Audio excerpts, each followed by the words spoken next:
바로 지금 이 시간이 최고 응답의 시간인 줄 믿습니다. 지난 주간에 우리 청년부 우리 동역자들이 또 위드 임마누엘 원네스의 축제의 시간을 또 응답으로 드리는 그런 귀한 시간이 있었는데요. 굉장히 좋은 시간이었습니다. 앞으로 우리 청년들이 위로의 날을 좀 자주 갖고 영육 간에 함께 소통하며 또 하나님이 동역자들에게 주신 또 말씀과 또 천명은 무엇인지 확인하며 이렇게 초대교회와 같은 참 소통의 응답과 은혜를 최고 응답의 시간을 좀 지속적으로 나눠드렸으면 좋겠다는 생각이 들었습니다. 최고 응답의 주역이 우리 청년부 기준으로 놓고 보면 우리 김태형 전사님하고 저라고 하셨으니까 오늘 하루만이라도 우리를 위해서 기도해 주시기 바랍니다.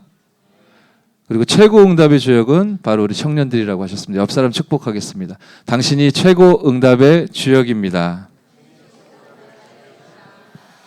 최고 응답의 주역답게 참 비극적인 시대가 있었단 말이에요. 홍수 사건을 통해 한 시대가 완전히 멸절당한 그런 시대가 성경 속에 기록되어 있는데 이 네피림 시대를 통하여 하나님이 최고 응답의 주역인 우리 청년들에게 주시고자 하는 말씀과 언약이 무엇인지 오늘 확인하는 그런 시간 갖도록 하겠습니다.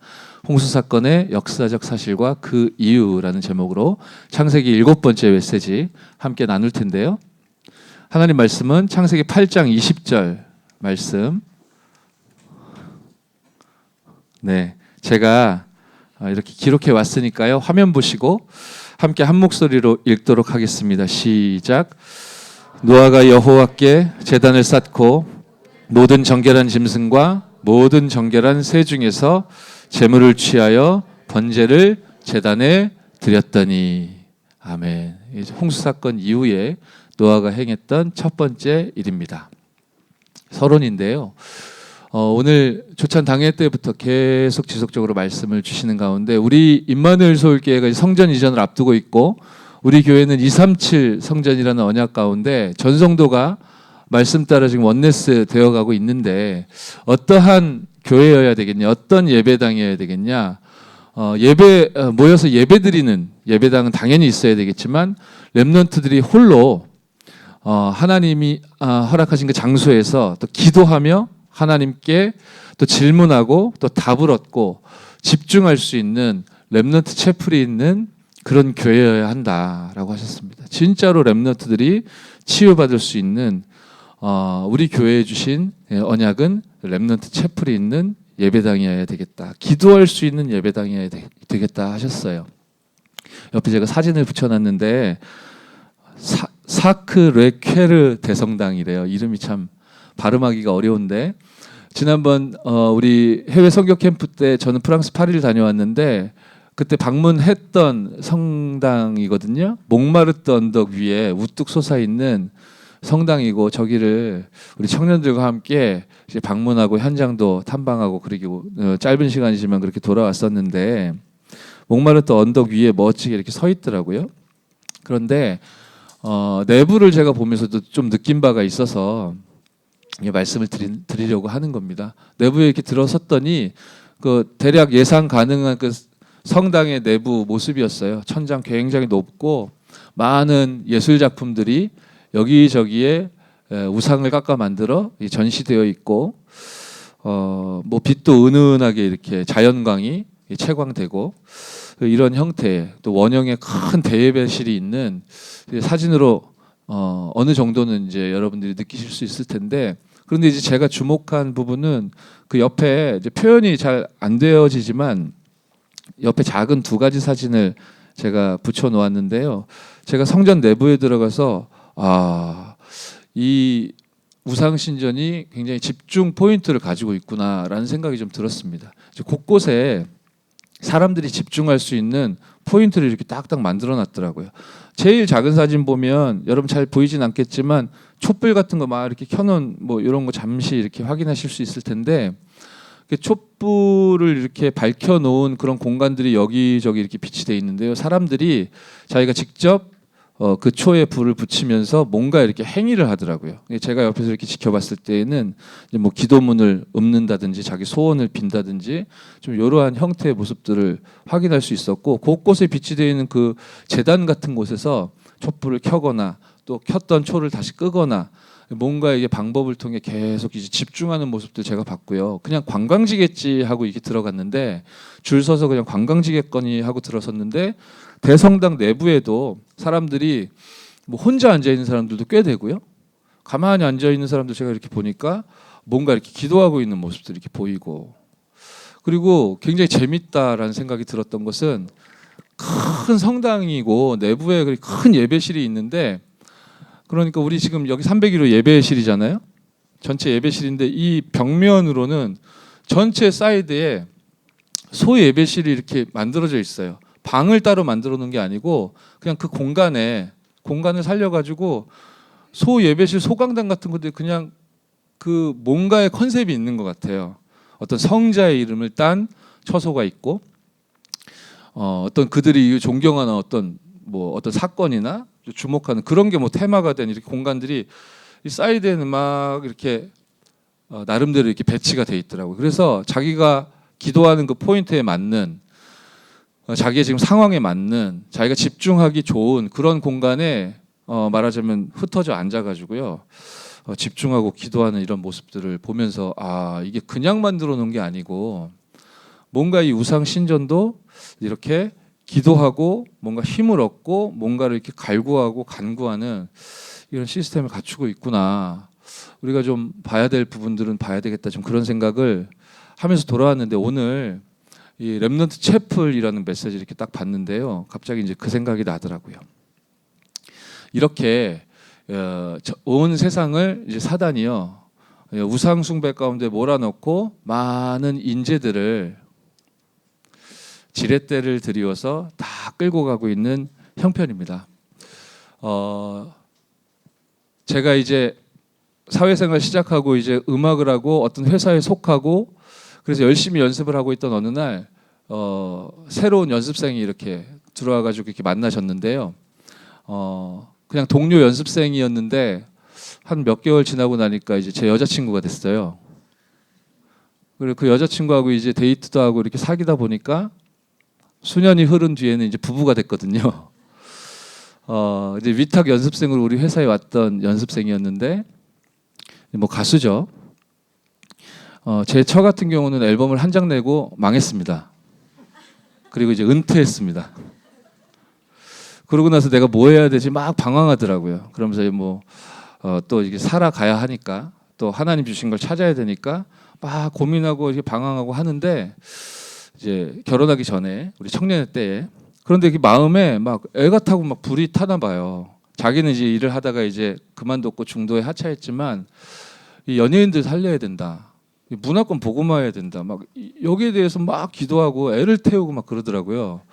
근데 그 한참 전이죠. 한 20여 년 전이죠. 그때 그렇게 막 기도하고 있는 모습 제가 이렇게 보면은 참 뭐 허황 때다라는 생각도 들고, 니나 잘해라 뭐 이런 생각도 들고 지금 네가 그럴 때냐 네 앞가림이나 하지 뭐 이런 생각 들고, 제가 제 상태 수준이 그랬었거든요.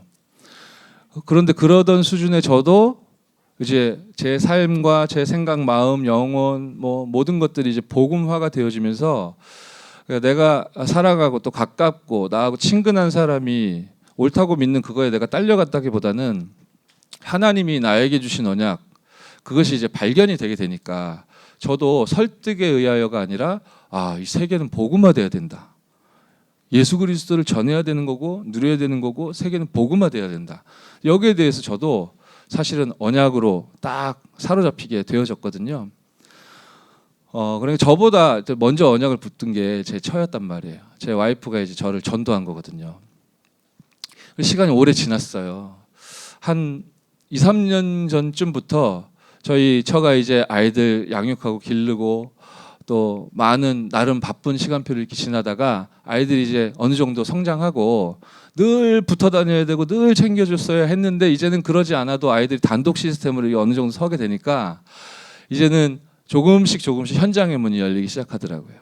본인 중심도 그렇고 또 기도하면 하나님이 응답 주시고 하니까 현장의 문이 열리게 되고 또 만남도 주어지고, 그 현장 가서 복음 전하니까 생명도 살아나고 다락방이 열리고 막 이런 일들이 이제 점차적으로 이제 회복되면서 이제 현장 사역을 할 수 있도록 하나님이 이렇게 문을 열어주시는데, 한 2, 3년 전쯤에 이 연예인들을 살리는 이 RUTC 이거 내가 응답받아야 되겠다라고 강하게 이제 말씀과 언약이 부딪혔다 그러더라고요.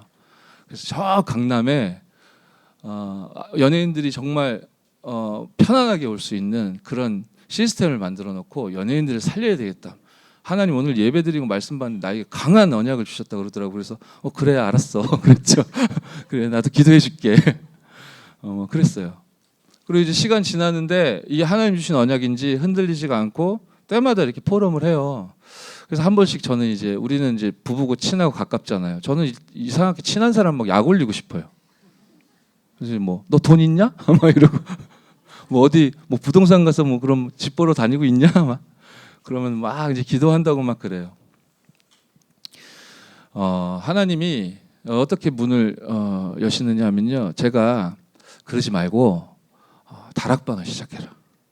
지금 잘 하고 있으니까 이 하나님 주신 기도 제목이 맞다면 하나님이 너에게 주신 천명이 맞다면 진짜로 흔들림 없이 어떤 상황과 현실 속에서도 하나님 주신 언약 성취를 믿고 계속 언약과 비전 속에서 꿈을 꾸고 기도하면 하나님이 문을 열어주실 거니까 뭐 어마어마한 거 대단한 거 뭐 위대한 일을 하려고 하지 말고 다락방 하자. 말씀으로 살려내고 치유하자.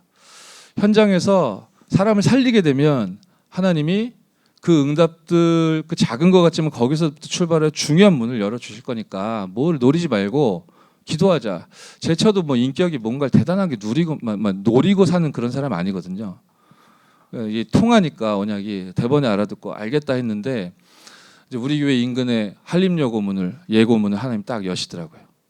우리 귀중한 청년이 거기서 교사로 지금 근무하고 있는데 2청년 통해 갈급한 아이가 이렇게 연결되면서 저에게 이렇게 문이 열리고 그래서 제가 이게 들어가서 사역을 진행을 하다가 제가 이제 다른 스케줄이 너무 이제 많아지면서 이거 어떡하지? 여기 황금어장인데 여기 재앙지대 사각지대로 방치돼 있는데 여기 완전 황금어장인데 여기 인재들이 전국에서 가득 몰려 있는데 인재들을 모아놓다 보니까 너무 키 크고 예쁘고 잘생기고 노래 잘하고 춤 잘 추고 모델 같은 아이들 가득가득한데 각자의 지역과 동네에 있을 땐 제일 잘 나갔을 텐데 잘 나간 애들만 다 모아놓으니까 거기서 눌리는 거예요. 자존감이 바닥을 치고 우리들이 볼 땐 부러운데 너무 예쁘고 여러분들이 이제 시간이 흐르면 흐를수록 더 실감 되겠지만 이제 여러분들이 갈수록 부러워하게 될 젊음과 싱그러움이 그들에겐 있는데 근데 얘네들이요 너무너무 힘들어서 자살을 하는 판이에요. 이제 이 현장의 문을 하나님이 여셨잖아요. 그러면 이 사탄에 사로잡힌 서밋들이 이 틀린 지렛대를 가지고도 인재들을 다 모으는 플랫폼을 깔아나가고 있다고 했는데 이러한 상황과 현실 속에서 하나님이 그리스도라는 지렛대를 회복시켜 주신 저와 여러분 통해 많은 인재들을 모으는 중요한 응답의 문을 열어주실 줄 믿습니다. 제가 이제 너무 바빠서 들어가지 못하게 되는데 어떡하지 싶은데 제 와이프 생각이 딱 나더라고요. 제 처이기 때문에 저 가까운 사람이기 때문에 생각이 난 게 아니라 그녀에게 하나님 주신 언약이 제가 기억이 난 거예요. 그래서 제가 연예인 살리고 문화권 살릴 언약을 하나님 당신에게 주셨으니 이 한림예고를 들어가서 살려라. 10년 안에 이 중에 중요한 인재들이 한국과 세계 문화를 움직이는 아이들이 나올 수 있지 않겠냐. 뭐 그 아이들 찾아가지고 뭘 한번 해보자. 그런 거 우리 노리는 사람 아니지 않냐. 하나님 주신 언약과 복음만 올바르게 정확하게 전달하면 이 아이들이 영적 문제, 공황장애, 우울증, 자살, 충동, 자해 여러 가지 문제가 지금 드러나고 있는 판인데 여기 들어가서 올바른 생명운동을 하자. 매주 그러니까 아이들이 지금 청소년이니까 우리 처는 이제 50을 가까이 바라보고 있기 때문에 세대 차이도 날 거고 약속해서 갔는데 애들 안 나오고 그죠? 갑자기 다락방 하기 1시간 전에 뭐 요일 바꾸고 막 이러면 힘들잖아요. 매주 힘들어 죽겠대요. 매주 힘들어 죽겠는데 죽겠다고 뭐라 하는데 그래서 저는 그러죠. 기도해. 기도해. 그런데 매주 너무너무 갈급한 아이들이 2명, 3명 계속 연결돼요. 예수님을 구주로 영접하고 그 현장에서 제자들도 찾아지고 그래서요 우리가 해내는 것이 아니라 하나님의 언약이 분명히 주어져 있기 때문에 정말로 여러분을 통해 이 사단에게 빼앗긴 것들이 다 회복되어질 만큼 우리 임마누엘 서울교회 237 성전이 회복되어지고 렘넌트 체프를 통해 아이들이 정말로 렘넌트들이 치유받고 세워질 만큼 여러분을 하나님이 사용하실 줄 믿습니다. 그래서요, 우리 렘넌트 서밋들을 모을 만큼 저와 여러분들은 한 시대 세계복음화를 위한 중요한 그릇으로 하나님께서 부르셨다 했어요. 제가 이제 기도하고 있습니다. 저는 음악을 했었고 전문인이었었기 때문에 이제 기도를 하면서 이제 기도 제목이 점차 점진적으로 이렇게 완성되어져 가는데요. 얼마 전까지만 해도 그래, 렘넌트 중에 인재를 찾게 하시고 이들 가운데 영적인 서밋을 하나님 딱 세우시면 내가 이렇게 심부름할 수 있도록 감사하게 하나님 만남의 축복을 허락하시면 내가 완전 올인해가지고 이 아이들이 복음 가진 이 전도자가 이 세상 현장에 나가 문화권 현장에 영향력을 행사하고 진짜 복음을 전하고 복음을 증거하고 겉으로 볼 때는 연예인이고 아티스트인 것 같지만 얘들이 속으로는 전도자로 살리는 자로 이렇게 세워질 수 있도록 이 일에 대해 일평생 드려야 되겠다. 그래서 하나님 인재만 딱 붙여주시면 제가 올인하겠습니다. 이 기도만 계속했었는데 올해 렘넌트 대회 딱 통과하면서요, 이 기도는 하나님이 주신 거기 때문에 앞으로도 계속 할 겁니다. 근데요, 새로운 기도 제목 하나님 나에게 주셨어요. 제가 전문인이었기 때문에 이 생각을 잘 못했었거든요. 어떤 생각 말입니까? 그러니까 외형적으로는 그냥 아티스트죠. 그냥 연예인이에요. 그냥 가수인 거예요. 근데 이제 복음 가진 이제 전도자, 그것만 내가 생각하고 있었거든.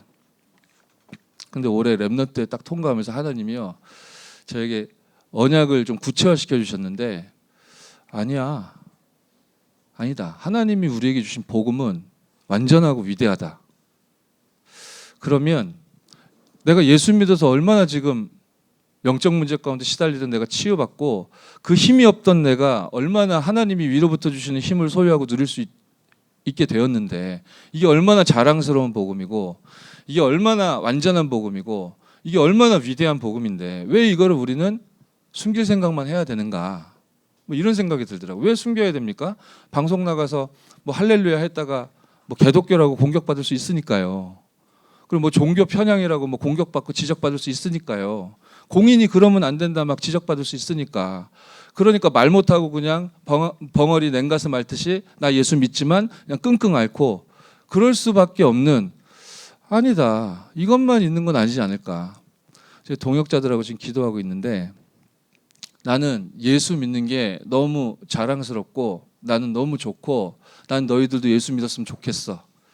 예수 믿는다는 건 너무너무 신나는 일이고 너무너무 쿨한 거야 라고 이 삶과 문화와 또 여러 가지 예술의 형태를 통해 진짜로 복음이 어떤 것인가, 이 복음 가진 자의 세계관이란 어떤 것인가, 이걸 그냥 밝히 드러내는 이런 렘넌트 서밋들을 묶어서 작품을 남겨야 되겠다.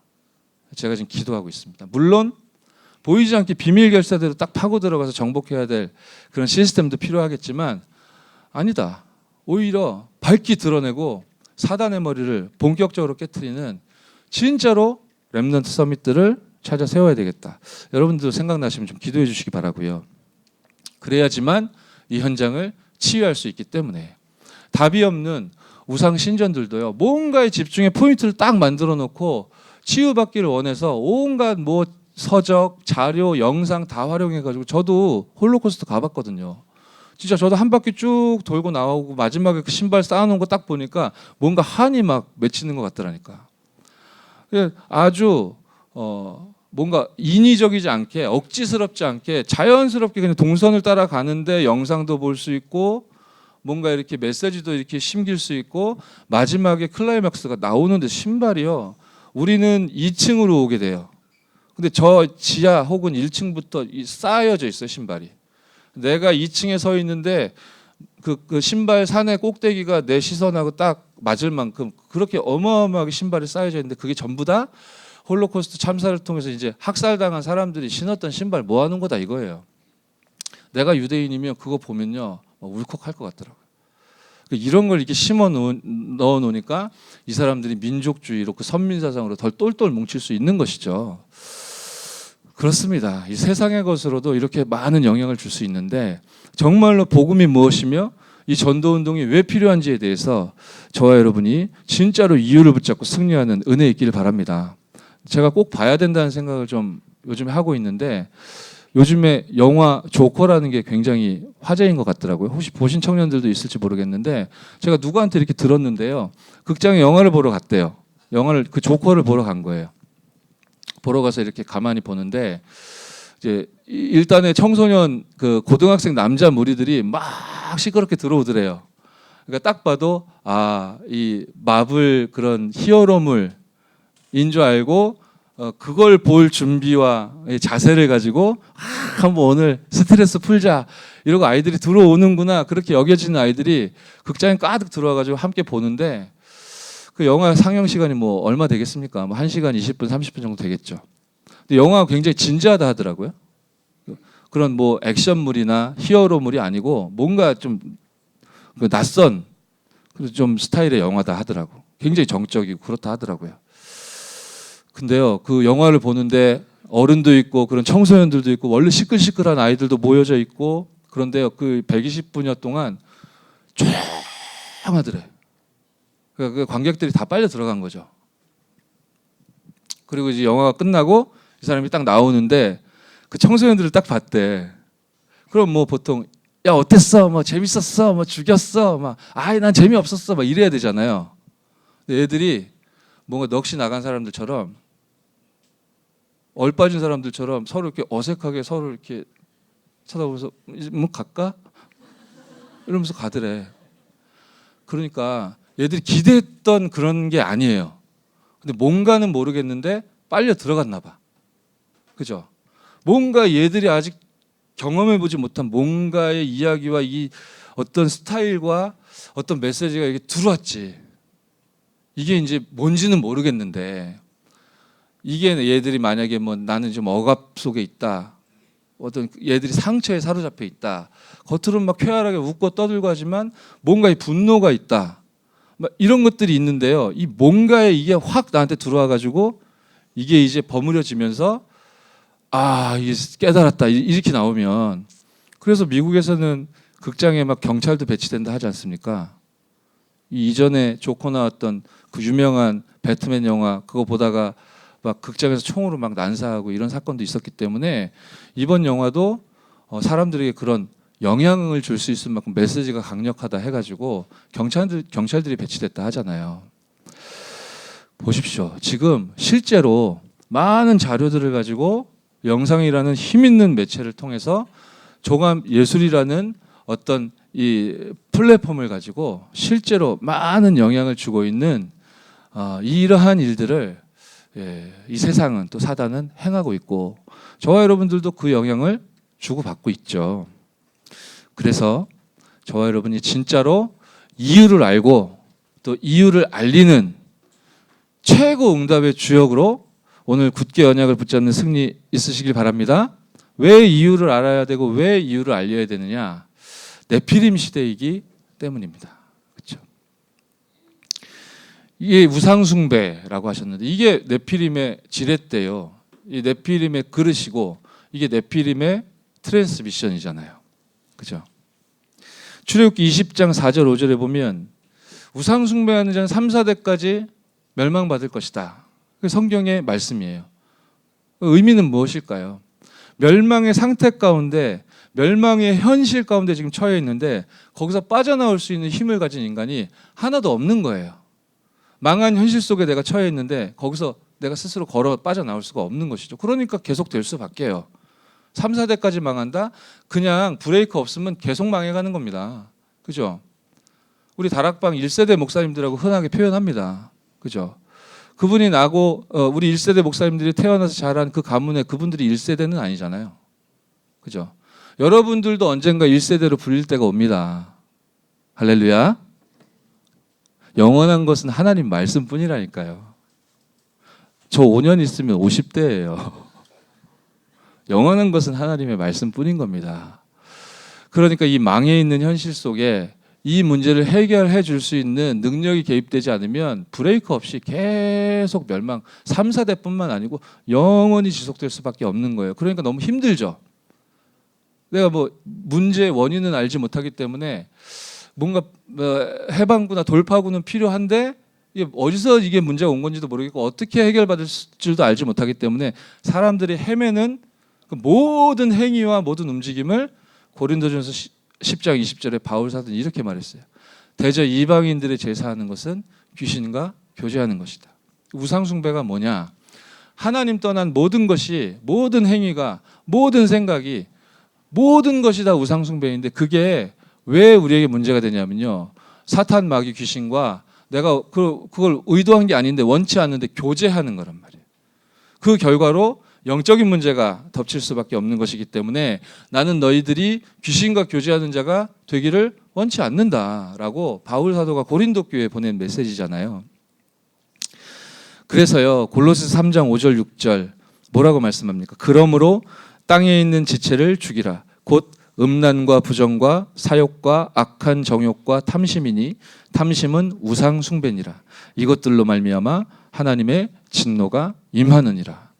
그러니까 우상 숭배 때문에 영적 상태, 마음과 생각 온전히 무너져 있기 때문에 이제 육신의 삶도 진짜 눈에 보이는 뭔가 대단한 것들을 따라 우상 숭배할 수밖에 없고 탐심이 우리의 삶을 주도하게 되고 계속 그렇게 살면 어떻게 되겠습니까? 하나님의 진노가 임할 수밖에 없고 그 진노가 재앙이라는 형태로 임하게 될 때 그걸 막을 수 있는 길이 없죠. 인간으로서는 그 방법을 찾아낼 수 없기 때문에. 그래서 우리나라는 분열 때문에 우리가 경험해 보진 않았지만 전쟁을 경험한 나라지 않습니까? 남과 북이 분열해서 전쟁이라는 아픈 상흔이 우리 민족에겐 있지 않습니까? 아직도 이 문제는 해결되지 않은 상태고 이것 때문에 세대가 또 동서가 또 계층별로 그렇죠. 가진 자와 가지지 못한 자가 계속 갈등하면서요. 옳고 그름을 논하자는 건 아닌데 한쪽은 강남에서 한쪽은 광화문에서 지금요. 누가 많이 모이나 그렇죠. 아마 각자의 편에 서 있는 사람들 찾아가서 이렇게 대화 나눠보면 다들 옳은 소리를 할 겁니다. 내가 옳다는 거죠. 내가. 저놈들이 틀렸다는 거고. 분명히 이 분열 때문에 사단이 배후에서 역사한 이런 활동에 의하여 분열이라는 형태로 우리나라는 전쟁이라는 재앙이 임했었는데 그 역사가 있음에도 불구하고 결국엔 그 우상 숭배 때문에 온 거 아닙니까? 그죠? 평양에서 대부흥의 역사가 있었음에도 불구하고 그 평양 노예가 신사참배를 우상 숭배 아니라고 이거는 문화 활동이라고 정치적인 행위라고 교회가 이건 우상숭배 아니라고 땅땅 가결하고 법적으로 우상숭배 했고 그 결과로 우리나라 영적으로 분열되면서 전쟁이 일어났는데 글쎄요. 이것이 바로 사탄의 활동이죠. 이간자, 분열을 이제 책동합니다. 저는 둘 중에 하나라고 생각합니다. 우리 한국은요. 계속 이렇게 하나님을 떠나 죄 가운데 빠져 사단의 노예가 되어져서 분열하고 싸우고 분쟁하고 이러다가 이제 재앙을 맞게 되면 전쟁이라는 형태로 재앙을 또 얻어맞을 수 있겠죠. 전쟁 날까봐 막 전전긍긍하면서 막 모여서 막 기도하고 하는데 물론 기도해야 된다고 생각하는데요. 저는 전쟁이라는 형태로 사단이 역사에서 사건이 터지거나 아니면요 뭐 있겠습니까? 뭐 세계사가 흐름이 바뀌면서 진짜 남한하고 북한하고 좀 친해지게 되고 경제 교류가 진짜 활발해지면서 한국이 막 부강하게 되고 그죠? 서로 윈윈하면서 그럼 우리나라 막 발전하고 지금도 많이 발전했다고 하는데 더 발전하고 아마 잘 먹고 잘 살게 되고 근데 급속도로 교회는 문을 닫고 이젠 하나님 없어도 될 만큼 유럽이 그랬듯이 저 미국이 그렇듯이 너무너무 삶의 질이 높아지고 발전하고 우리끼리 모여서 잘 먹고 잘 살아지고 이러니까 이제 저런 이제 허접한 이야기를 하고 불법을 너무 행하고 뭐예요? 그 뭐라고 합니까? 하여튼 교회가 온갖 부정부패 저지르고 저런 교회는 없어져야 돼. 급속도로 아마 복음과 이 전도운동을 막는 일들이 발전이라는 허울에 딱 가려져서 진행되는 것 뭐 둘 중에 하나 아니겠습니까? 전쟁이라는 재앙이 오거나 겉으로 볼 땐 너무 그럴듯하게 성공한 것 같은데 영적으로는 완전히 황폐해지는 전 둘 중 하나일 거라고 생각합니다. 우리가 어떤 편에 서야 되겠는가? 우리가 무엇을 놓고 기도해야 되겠고 무엇을 놓고 정말 하나님 앞에 힘을 얻어야 되겠는가. 다윗 임금이나 히스기야 왕이 결국 이 우상의 세력과의 싸움 여기에 임했기 때문에 하나님이 그들을 전무후무한 시대적인 종으로 왕으로 세워주셨던 거 아닙니까? 글쎄요, 고문하고 죽음에 이르게 했던 그런 사람들은, 그런 세력들은 주기철 목사님이 실패자라고 그렇게 그의 삶을 읽었을지 모르겠지만 우리들은 주기철 목사님이 진짜 신앙과 믿음의 영웅이라고 이해해요. 그분의 그 신앙 고백이 사실은 더 재앙을 맞았어야 됐는데 우리 한국에 임해야 되는 재앙을 사실은 많은 부분 막았다고 볼 수 있죠. 하나님이 진짜로 최고로 축복하실 이유가 있는 진짜 올바른 주의 종이었단 말이에요. 그죠? 이마만큼 우상 숭배와의 싸움, 우상 세력과의 싸움은 하나님이 너무 중요하게 여기시는 싸움이요. 너무너무 하나님이 주목하고 계신 현장인데 우리 최고 응답의 주역으로 부르심 받은 우리 귀중한 임마누엘 서울교회 청년들이요. 우리의 사명과 복음이 전파되어야 될 이유에 대해서 이제는 뭐 옳으냐 그르냐, 이거 맞냐, 지금이냐, 언제냐, 나냐, 누구냐, 이러한 의미 없고 가치 없는 뭐라고 할까, 고민이나 시달림에서는 완전히 빠져나오시는 은혜 누리시기 바랍니다. 이유는 10,000가지도 넘습니다. 그죠? 그런데 하나님이 그 10,000가지도 넘는 모든 문제를 해결할 수 있는 답을 그리스도로 말미암아 저와 여러분들 허락해 주셨는데 그 예수가 그리스도라는 걸 누리고 이게 전파되어지는 게 전도잖아요. 이 복음 전파 외에는 우상 세력들의 이 사탄의 활동을 막을 길이 없는 것이다. 영적 문제를 막을 길이 없다. 너무너무 예쁘고 잘생기고 노래도 잘하고 연기도 잘하고 모델 같은 아이들 모아놔도 재앙을 막을 수는 없다. 우리 청년들이 중요한 언약을 굳게 붙잡는 승리 있을 줄 믿습니다. 이 네피림 시대는 영적으로 타락한 시대입니다. 물론 윤리 도덕적으로도 타락하고 무너진 시대이죠. 근데 더 중요한 건 성경이 주목하고 있는 바는 사단에게 속아 죄 가운데 빠져 하나님을 떠난 그 죄가 진짜 무서운 죄인 겁니다. 인간으로서는 되돌이킬 수 없는 그런 죄이기 때문에 그게 진짜 제일 무서운 거거든요. 제가 몇 차례 말씀드렸잖아요. 이 네피림 시대와 말세가 같을 것이다. 예수님이 마태복음 24장 37절 42절에 말씀 주셨다고요. 네피림 시대와 마지막 때가 같을 것이다. 네피림 시대에 사람들이 바빴다. 왜 바빴냐? 먹고 마시고 시집가고 장가가고 이러느라고 바빴는데 노아가 방주에 들어가기까지 하나님이 주시는 구원의 복음을 듣지 않을 만큼 이 사람들이 바빴다. 예수님이 묘사하신 네피림 시대는 폭력과 범죄와 여러 가지 윤리 도덕적인 타락과 그것들이 만연하고 막 그런 것들이 난무했던 그런 시대상으로 예수님 묘사하지 않으셨어요. 물론 강도나 폭력이나 이런 게 있었겠죠. 범죄가 있었겠죠. 그런 게 없었을 수 없죠. 근데 그게 예수님이 말씀하신 네피림 시대의 포인트가 아니었잖아요. 너무너무 열심히 잘 살고 싶어서 바쁘게 최선을 다해서 먹고 마시고 사랑하고 연애하고 결혼하고 가정을 꾸리고 자녀를 낳고 자녀가 성장하면 학교를 보내고 얘가 또 성공해야 되니까 좋은 학원에 보내고 좋은 공부할 수 있도록 이렇게 뭐예요? 이게 6가지 틀을 딱 갖춰놓고 계속 열심히 살았는데 홍수재앙으로 완전히 망해버렸잖아요. 왜 그랬습니까? 죄악이 관영했다. 요즘 성경엔 가득했다라고 말씀하죠. 관영, 만연하여 가득 차다라는 뜻 아닙니까? 그러면은 윤리 도덕적인 자범죄가 가득했다는 뜻이냐? 그랬을 수 있죠. 성경이 말씀하는 포인트는 뭡니까? 하나님 떠난 자들로 전 세계가 가득하게 된 거예요.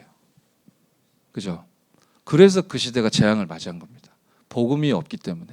복음이 사라져 버렸기 때문에.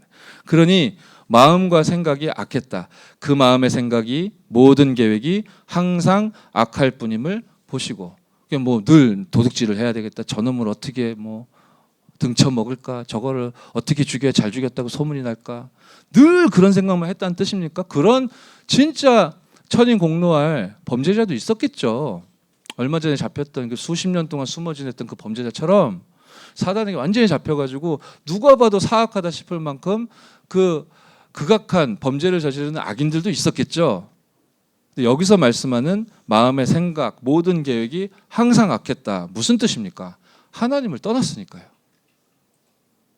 하나님과 상관없이 살아가는 그 삶이 죄이고 그 자체가 악일 수밖에 없는 것입니다. 왜냐하면 그렇게 항상 악한 나, 하나님을 떠나 있는 나, 그런 나에게 다가오는 재앙을 막을 길이 나에게 없잖아요. 나에게 다가올 것은 악밖에 없는 거예요. 죄로 말미암은 그 고통밖에 없는 겁니다. 그래서 행위도 삶도 폐괴해집니다. 부셔져서 무너진다라는 뜻이죠. 그래서 사람들이 속절없이 넘어져 성공해놓고도 무너질 수밖에 없는, 그런데도 회개치 않아요. 끝까지. 자기 이익과 손해, 방금 전에도 말씀 주셨지만 조그만 이익만 얻어 걸려도 막 기분 나쁘다고 달라들고 싸우고요. 지금 교회도 그런 판인데 세상은 어떻겠냐 말이에요. 노아가 방주에 들어가기까지 창세기 6장 9절로 10절 아무도 듣지 않습니다. 이런 현장 가운데 하나님이 전도자 여러분들을 세우셨습니다. 노아 홍수 사건은요, 지옥의 모형이다. 지옥은요, 우리 일본에 적혀 있듯이 마귀를 가두는 영원한 처소잖아요. 마태복음 25장 41절에 예수님이 친절하게 말씀 주셨어요. 마귀와 그 사자들을 위하여 예비된 영영한 불이다. 그러니까 사람을 위해서 만들어진 곳이 아니에요. 지옥이라는 것 자체가. 그러니까 지옥이죠. 사람이 갈 곳이 아니에요. 그죠? 나쁜 짓을 많이 해서 너는 지옥 가라. 그런 용도로 만들어지지 않았어요. 그냥 원래부터 마귀를 가두기 위한 영원한 불로 하나님이 만드셨고, 그런데 억울한 일이 벌어진 거예요. 계시록 14장 9절로 10절. 이제 우상 숭배하면 마귀의 자녀가 되어 우상 숭배하게 되는데 그 운명에서 빠져나오지 못하게 되면 진노의 포도주를 마시게 된다라고 되어 있거든요. 근데 굉장히 중요한 말씀이 이 계시록 14장 9절로 10절에 있는데 뭐라고 표현하시냐면요. 그 진노의 잔에 섞인 것이 없이 부은 포도주다라고 하세요. 저와 여러분들에게 그리스도는 답이에요. 참 구원자 되십니다. 아멘? 그런데요, 죄를 해결받지 못한 사람, 자기가 의도한 건 아닌데 몰라서 마귀를 따르는 사람, 우상 숭배하게 되는 거죠. 하나님이 주신 그리스도라는 은혜를, 이 복음을 거부한 사람, 이 사람들에게는 그 진노의 잔에 섞인 것이 없이 부은 포도주라, 예수 그리스도는 심판주가 되는 거예요. 저와 여러분들에게 은혜의 복음인데, 이스라엘 히브리인들의 입장에서는 애굽에 내렸던 10가지가 기적이었는데 애굽 사람들 우상 숭배하는 그들에게는 10가지 재앙이었듯이, 그죠? 죄를 가지고서는 하나님을 만나면 바로 죽는 거거든요. 그리스도의 은혜를 거부하고 거절했고 멸망 상태에 놓여있기 때문에 그리스도 없이 하나님 만나게 되면 어떻게 돼요? 죽는 거예요. 이러한 죄를 해결받지 않은 백성들이 결국 억울하게도 마귀를 따라서 마귀를 위해 만들어진 그 예비된 처소에 끌려 들어가게 되는, 그래서 노아의 홍수 사건은 이제 지옥의 모형인 겁니다. 온 세계가 물로 뒤덮여 버렸어요. 사망의 물로 넘실거리는데 그 속에 빠져서 다 죽었습니다. 방주 안에 들어온 자만 살았죠. 지옥의 특징, 자, 뭐라고 말씀되어 있습니까? 하나님의 특별 은총이 전혀 없습니다. 복음 없습니다. 그러니까 지옥이죠. 그리고 일반 은총도 전혀 없습니다. 물, 공기, 우정, 사랑, 이런 거 없습니다. 오고 갈 수도 없습니다. 하나님이 여시는 구원의 문 막을 자가 없고요. 하나님이 시간표가 다 되어 방주의 문을 닫으시면 다시 열 자가 없죠. 오고 가고 할 수가 없고요. 그 속에는 이 사람 간의 교제도, 그러니까 일반 은총, 특별 은총 아무것도 없는 곳이에요. 사람이 아예 사람을 위해서 만들어진 곳이 아니에요. 뭐 착한 사람 천국 가고 악한 사람 지옥 가고 그런 게 아닙니다. 그죠? 원래 인간은 하나님 나라에 가는 거예요. 근데 사단의 교소가 죄 가운데 빠져 마귀의 자녀가 돼버렸기 때문에, 하나님의 백성이 마귀의 자녀가 돼버렸기 때문에요, 마귀가 갇히는 그 감옥에 속절없이 그냥 빨려 들어가는 겁니다. 그죠? 마귀보다 훨씬 힘들 겁니다. 지옥 가면. 마귀는 원래 지 때문에 만들어진 곳이라 자기하고 맞을 수 있어요. 근데 인간을 위해서 만들어진 것이 아니기 때문에 그 자체로 지옥인 겁니다. 그죠? 여기 이러한 지옥에 노아도 들어가야 돼요. 저와 여러분들도 들어가야 돼요. 창세기 3장 이후에 사람의 후손은 다 거길 들어가야 돼요. 그런데 우리가 창세기 우리가 쭉 읽어오는 가운데 이 노아의 선조 중에 여호와 하나님과 동행했다 이런 사람 나왔었잖아요. 그죠? 그 여호와 하나님과 동행하는 이 언약의 흐름이 노아에게까지 이렇게 전달됐다라고 했잖아요. 혈통을 타고. 그죠? 이 여호와와 하나님과 동행했다라는 게 어떻게까지 표현됐다고 했냐면은 뭐예요? 의인이다라고 하나님 칭했다고 그랬어요. 그리고 당대의 완전한 자다. 노아는 그렇게 하나님이 인정하셨다고 했어요. 의인이고 당대의 완전한 자로 의롭다 칭함을 얻을 수 있었던 여호와 하나님과 동행하는 그 비결이 뭐였을까? 그죠? 중요하겠죠. 이제 그 부분 때문에 노아가 사실은 방주 언약으로 말미암아 살아난 거거든요. 그러니까 하나님과 동행하는 게 네피림 시대에는 전 인류가 단 한 명도 하나님과 동행하는 게 없었던 거예요. 의인이라 칭함을 받을 수가 없었던 거고 당대의 완전한 자라고 인정받을 수 없었던 거예요. 전 인류가. 그때까지 기다려 주신 거예요. 사실은 하나님이. 참아 주신 거예요. 우리 같으면 조금 썩어갈 것 같으면 바로 도려낼 텐데 하나님이요 계속 기다리셨다니까요. 근데 노아 한 명이 이제 타락하게 되면 이 세계는 완전 흑암, 혼돈, 공허가 되는 거잖아요. 그때 이제 재앙이 들어온 거거든요. 그래서 유광수 목사님이 진짜 우리 교회가 올바른 복음을 가지고 있고 우리 한국에 진짜로 복음 전하는 전도자들이 있다면 전쟁이란 재앙은 피해가게 될 것이다. 당당하게 확신 있게 말씀 주시잖아요. 왜 그렇습니까? 이유가 있기 때문인 거예요. 하나님이요 노아에게 주셨던 축복은 어떤 것이었냐면 우리가 아까 읽었었잖아요. 다시 한번 읽어볼까요? 창세기 8장 20절 다시 한번 읽어볼까요? 네, 화면에 띄웠습니다. 함께 읽겠습니다. 시작. 노아가 여호와께 제단을 쌓고 모든 정결한 짐승과 모든 정결한 새 중에서 제물을 취하여 번제를 제단에 드렸더니 홍수 사건이 끝났습니다. 방주가 아라랏산에 걸렸습니다. 묻이 드러나서 노아와 노아의 가족들이 땅에 내린 거예요. 내리자마자 노아가 처음 행했던 일이 뭐다? 하나님 앞에 제단을 쌓았다. 단을 쌓은 거예요. 가만히 상상을 해보자고요. 이 사람이 늘 이런 삶을 살았던 걸로 읽히지 않습니까? 평생 단 안 쌓다가 홍수 사건 끝나고 방주에서 내리자마자 갑자기 단을 쌓다? 약간 부자연스럽지 않나요? 이 사람이 평생 이렇게 산 거예요.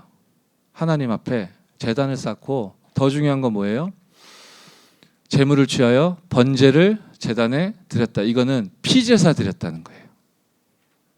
그러니까 네피림 시대에는 전 인류가 피의 언약과 피제사와 상관없이 살았습니다. 그래서 멸망을 당한 거예요. 잘 먹고 잘 쉬고 연애도 하고 사랑도 하고 가정도 이루고 열심히 살고 공부하고 돈도 많이 벌고 이렇게 해도 우리끼리 잘 먹고 잘 살 수 있겠다. 이걸로 유토피아를 건설하자. 그런데요. 피 언약과 피제사가 없으니까 결국 어떻게 됐습니까? 재앙을 막을 길이 없어 멸절당했어요. 그죠? 노아만은 놀랍게도 하나님의 은혜로 말미암아 노아가 하나님께 은혜를 입었더라 돼 있잖아요. 이 사람이 놀랍게도 피의 언약을 딱 붙잡고 있었던 거예요. 계속 그렇게 산 겁니다. 아무도 피제사를 드리지 않는데 노아는 계속 피제사를 드린 거예요. 아버지로부터 할아버지 무드셀라로부터 전달받은 그 하나님과 동행하는 비결이 뭐였냐? 피의 언약과 피의 제사였던 거예요. 오직 그리스도였던 거예요. 노아가 가지고 있었던 비밀이 바로 그리스도의 언약으로 오직 하는 것이었던 겁니다. 그래서 하나님은 그를 의인이요 당대의 완전한 자라 칭하시고 그리스도의 그림자 사역을 감당케 하시고 방주 언약을 주시고 방주에 타 그의 육신의 삶도 생명을 보존할 수 있도록 하나님이 은혜를 주셨고 그 노아를 통해 새로운 인류를 출범시키시는 세계복음화를 이루시는 거예요. 그래서요. 옆 사람 다시 한번 축복하겠습니다. 당신이 최고 응답의 주역입니다. 오늘 양호했던 것 같아요. 4시 5분밖에 안 됐기 때문에. 결론입니다. 오늘 우리 귀중한 최고응답의 주역인 청년들이 마음을 담고 지난주에 우리가 헌신 예배를 드렸었는데 한 주 더 연장해 주십시오. 그래가지고 237 센터를 놓고 헌신하는 예물을 하나님께 드리기를 원합니다. 이런 요청들이 많아서 오늘 한 주 더 진행을 하자. 우리 임원들이 그렇게 이야기하더라고요. 회장님하고. 그렇습니다. 여러분은 무엇을 위해 내가 살아야 되는지 그 이유를 아는 사람들이에요. 그죠? 이 현장과 이 세상이 이렇게는 이대로는 안 된다라는 걸 알고 믿고 누리는 주역들이십니다. 그런 여러분이 하나님 앞에 드리는 그 중심과 마음과 그 예물을 하나님은 받으시고 여러분들을 통해 우리 임마누엘 서울교회 진짜 올바른 교회 응답과 축복을 회복시켜 주실 줄 믿습니다. 그래서 제가 기도하면서 우리 회장님하고 우리 임원들하고 상의하고 또 여러분들과 전체적으로 소통하면서 우리 237 나라 살릴 성전을 지금 준비하고 있는데요. 우리 렘넌트 채플에 있는 교회를 이 교회당에 대한 언약을 하나님이 우리에게 주셨는데 정말 이 교회 성전 이전과 교회 운동을 놓고 우리 청년들이 기도하자. 그리고 우리 중심을 담고 하나님 앞에 헌신하고 정말로 나를 드리는 중요한 생애 전환점을 맞이하자. 아멘? 차근차근 시간표 따라 인도받도록 하겠습니다. 그러면 어떻게 된다고 하셨습니까? 일부에 그런 말씀 주셨어요. 기도하지 않은 것까지 응답받는 게 진짜다라고 했습니다. 그죠? 여러분들이 정말로 6가지 틀을 그리스도 안에서 딱 소유한 자답게 렘넌트들을 살리고 렘넌트 서밋을 키워내고 이 일을 통해 세계복음화를 계속 이루는 이러한 그리스도란 지렛대에서 출발해서 모든 사람을 살려내는 응답을 누리게 될 때 여러분이 기도하지 않은 것까지도 하나님께서 채우시는 차고 넘치는 은혜가 있을 줄 믿습니다. 저는 이 언약을 붙잡고 여러분들의 삶과 업과 그 기능과 달란트에 성령 충만과 오력이 회복되게 해달라고 제가 매일 24 기도하도록 하겠습니다. 우리 하나님께 기도드리고 찬양하며 예물을 드리도록 하겠습니다. 살아계신 하나님께 감사드립니다. 최고의 응답을 우리들에게 허락하여 주신 하나님께 감사드립니다. 최고 응답의 주역이 주의 장본인이 주의 종들이라 하였고 주의 종들이 올바르게 일어나 올바른 복음운동과 전도운동 펼쳐야 한다고 하셨는데 이 일을 위해서 최고 응답의 주역인 우리 평신도 우리 청년들이 진짜로 우리 총회를 위하여 우리 전도운동을 위하여 우리 하나님이 세우신 올바른 교회 임마누엘 서울교회를 위하여 우리 당회장 유광수 목사님 비롯하여 모든 주의 종들을 놓고 진실로 기도할 수 있도록 하나님이 소원하시는 참된 기도운동과 기도응답이 실현되는 우리 임마누엘 서울교회 청년부 될 수 있도록 축복하여 주옵소서. 주 예수 그리스도의 이름으로 기도드렸사옵나이다. 아멘.